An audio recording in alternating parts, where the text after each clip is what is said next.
Hello everyone, good morning. Hope you all are fine. I am Kalyani Trivedi, continuing the lecture of TY BCom STEM 5, that is of English subject. We have ended the two topics of grammar. We have completed questionnaire and comprehension to share market report. Now we are moving towards individual reports. Report કોને કહેવાય, કઈ રીતે બનાવવામાં આવે છે, કે એના માટે કયા પર્પઝથી બનાવાય છે, ઇન્ડિવિજ્યુઅલ બિઝનેસમાં જ વપરાય છે, એની લાક્ષણિકતાઓ જોઈ. મુખ્ય લાક્ષણિકતાઓ: every business report should be grammatical accuracy, grammatically સાચા સેન્ટેન્સીસ હોવા જોઈએ, સિમ્પલ લેંગ્વેજ, લોજિકલ ઓર્ડરમાં હોવી જોઈએ અને ચોક્કસ ભરોસાપાત્ર અને સંપૂર્ણ માહિતી એમાં હોવી જોઈએ જે તમે લખો છો, fact and figures.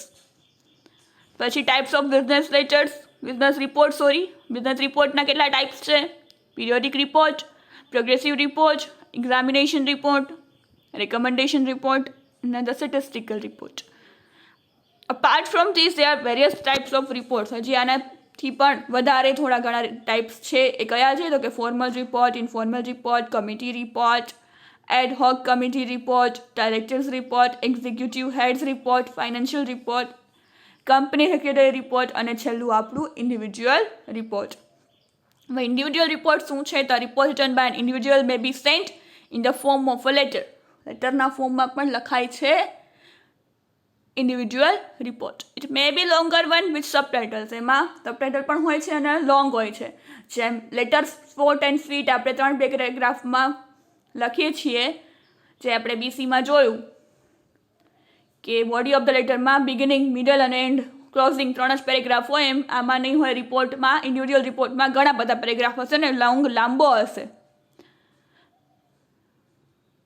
A report by an individual must be written in the first person singular and it is great use to the report writer himself as it enables him to give expression to his talent and ability.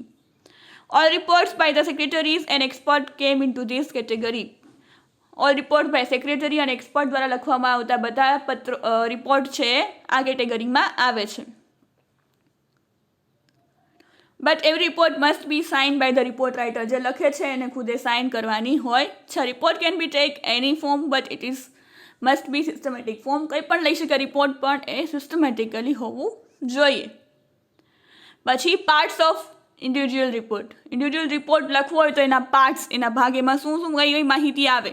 તો પહેલાં આવે heading. બિઝનેસનું કોઈ પણ letter હોય કે report, એમાં ઉપર heading આવશે, પછી નીચે ડેટ આવશે, પછી ઇનસાઇડ એડ્રેસ આવશે, પછી સબ્જેક્ટ આવશે, body of the report, complimentary close, your faithfully કે પણ એ પ્રમાણે, યોર રિસ્પેક્ટફુલી, પછી સિગ્નેચર અને એન્ક્લોઝર એટલે બિડાણ. અહીંયા નવું આવશે એન્ક્લોઝર એટલે બિડાણ. એની સાથે કોપી જોઈડી હોય, તમે ઝેરોક્સ જોઈડી હોય, કોઈ પણ પ્લાન જોઈડો હોય, એની સાથે કાંઈ પણ જોડવું. એન્ક્લોઝર એટલે જોડાણ. એની સાથે તમે કોપી, ઝેરોક્સ, કંઈ પણ વસ્તુ, કોઈ પણ કાગળ, ડોક્યુમેન્ટ મોકલેલું હોય તો એમાં નીચે લખવાનું એન્ક્લોઝર એટલે ખબર પડે કે પાછળ કાંઈક એને કોપી મોકલેલી છે, કાગળ મોકલેલો છે રિપોર્ટની સાથે. જાણે કે અહીંયા જોઈએ ફોર એક્ઝામ્પલ રિપોર્ટ કઈ પ્રકારના પૂછાશે અને રિપોર્ટ કેમ લખવો. વિભાગો આ રીતે જોઈએ છીએ. જે પાર્ટ્સ ઓફ ઇન્ડિવિજ્યુઅલ રિપોર્ટ છે એમાં પહેલાં હેડિંગ લખવાનું થશે. જો આપણે અહીંયા આપણને પૂછ્યું છે as the sales manager of the unique electronic equipments Co Limited behind Government Hospital SRP Road, Gondal. Submit a report to the director on the increasing competition from rival enterprises with suggestion to overcome the same. ત્યારે શું કહે છે? Competition એટલી બધી ચાલે છે તો એને કઈ રીતે પહોંચી વળવું એના સજેશન્સ માટે લખે છે. તો અહીંયા શું છે? Unique electronics equipment co limited. શું હતું અહીંયા લખ્યું છે ઉપર જ સવાલમાં? Unique electronic equipment co limited.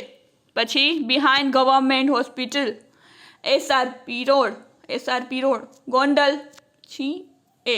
પછી મેં શું કીધું લખવાનું? ડેટ. અહીંયા શું છે? ડેટ. તો ડેટ. પછી કોને મોકલવાનું છે? Director the unique electronics equipment Gondal. Dear sir, અહીંયા આપણે રિસ્પેક્ટેડ સર જ વાપરશું. Always we use respected sir, પછી કોમા. સબ્જેક્ટ શું છે તો કે sales report for the year ending. In accordance with your instruction, I submit here with a tabulated statement showing the total number of TV sets sold for the year ending 31st March 2018. To this statement has been appended a memorandum of the annual sales of the company since incorporation 6 years ago. 6 વર્ષ પહેલાંનું જોઈએ statement અને અત્યારનું તો આપણું કઈ રીતે increase થયું છે. You will see our sales have increased 29% એ અપ ગયું છે. પાછળના વર્ષો કરતાં આપણે અત્યારે સેલિંગ વધારે છે. They are now 11 agents travelling for the company 3 more than preceding year. પાછળના વર્ષ કરતાં અત્યારે આપણા 11 એજન્ટ વધારે કામ કરે છે ટ્રાવેલિંગ કરીને, તો આપણું 29% વધારેલું છે. Our policy of maintaining agencies in various cities has been fully justified. During this year, new agencies have been established in Morbi, Junagadh, Talala, Jethpur, Kodinar and Virpur. The total number of agencies is now 31. Some of our શું કહે છે હવે એના points દેખા છે. Some of our efficient representatives should be given 20% increment in salary to make our TV set more popular and highly competitive. Necessary arrangements should be made for regular advertisement, though TV channels, online advertising and hoardings in the cities. I feel that follow-up correspondence should be maintained with all the customers, agents and other interested parties in order that the company's connections may not be lost. એટલે ન્યા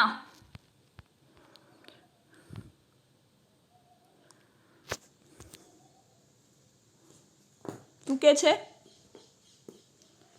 sales manager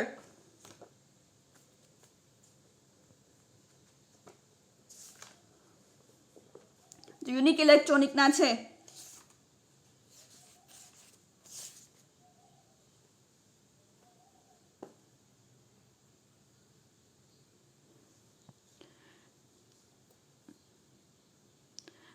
કોમ્પિટિશનમાં આપણે કઈ રીતે ટકી શકશું ને એને કઈ રીતે હજી આગળ વધવું છે, કેટલો મુનાફો થાય છે ને હજી આપણે આગળ કઈ રીતે વધી શકાય એના ઓવરકમ કરવાના સજેશન્સ માંગ્યા છે.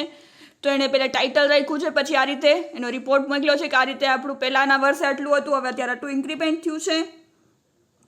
અત્યારે કોમ્પિટિશન બહુ વધતી જાય છે, તો આપણે આટલા મુદ્દાઓ ધ્યાનમાં રાખવા જોઈએ.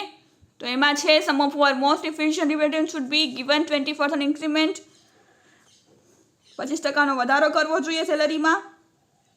To make TV set more popular and high competitive, necessary arrangement should be made for regular advertisement. Regular advertisement આપો આપણા ટીવીની કંપનીની, તો વધારે એમાં ચેનલ્સમાં ઓનલાઈન એડવર્ટાઇઝિંગ, હોર્ડિંગ્સ, સિટીઝમાં હોર્ડિંગ્સ રાખો તો ખબર પડે કે આપણા ટીવી મળે છે. I feel that follow-up correspondence could be maintained with all the customers, agents and other interested parties in order that company's connection may not be lost. અલગ અલગ કસ્ટમર્સ અને એજન્ટ સાથે કોમ્યુનિકેશન, કોરસ્પોન્ડન્સ એટલે વાતચીત ચાલુ રાખો, એટલે કે આપણું કનેક્શન લોસ ન થાય, આપણને ખ્યાલ આવે કે કસ્ટમર પાસે કેવી ડિમાન્ડ કરે છે, આપણે કેવા ટીવી કઈ રીતે એમાં ફેરફાર કરવાના છે. યોર્સ ફેithfully XYZ સેલ્સ મેનેજર.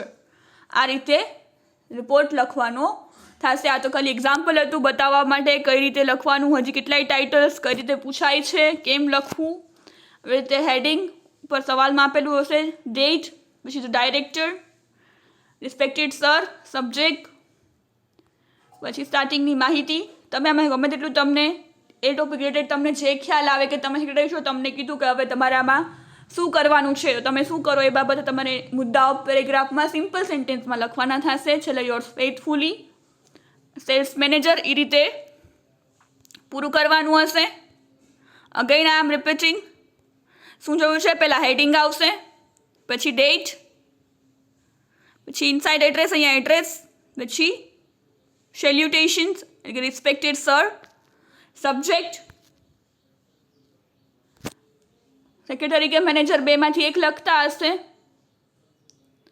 આઈ સબમિટ, આઈથી કીધું આપણે ફર્સ્ટ પર્સન સિંગ્યુલરમાં હશે એટલે આઈથી સ્ટાર્ટ કરવાનું. પછી you will see that our sales, તમે જોઈ શકો છો કે આપણું આટલું ઇન્ક્રીમેન્ટ થયું છે પાછળના વર્ષો કરતાં, આટલું ટ્રાવેલિંગ, આટલા એજન્ટ આટલું કરે છે. જે કંપની વિશેની માહિતી છે એ જે તમે જેટલું પેરેગ્રાફ સિમ્પલી આટલી બ્રાન્ચીસ ખોલી છે ને આટલું આમ કર્યું છે, આટલો સેલરીમાં વધારો કરી શકો એમ છો, ડીવી સેટ, હાઈલી કોમ્પિટિશન, એવી રીતે અરેન્જમેન્ટ કરો કે કોમ્પિટિશન આપણી જે છે અત્યારે એમાં આપણું વધારે નામ આગળ વધે, આપણા વધારેથી સેલ થાય. ઓનલાઈન એડવર્ટાઇઝમેન્ટ આપો, ટીવી ચેનલ્સમાં એડવર્ટાઇઝમેન્ટ આપો, હોર્ડિંગ્સ લગાવો સિટીઝમાં, તો એના દ્વારા આપણું ઇન્ક્રીઝ થઈ શકશે. અને કોરસ્પોન્ડન્સ રાખો, વાતચીત કસ્ટમર સાથે, એજન્ટ સાથે, ઇન્ટરેસ્ટેડ પાર્ટી સાથે કનેક્શન રાખો, જે તૂટે નહીં એનું ધ્યાન રાખો. That is all about individual report. આ પ્રમાણે લખવાનું છે. યોર ફેithfully XYZ sales manager. This is all about today's lecture. Thank you for listening. Have a nice day.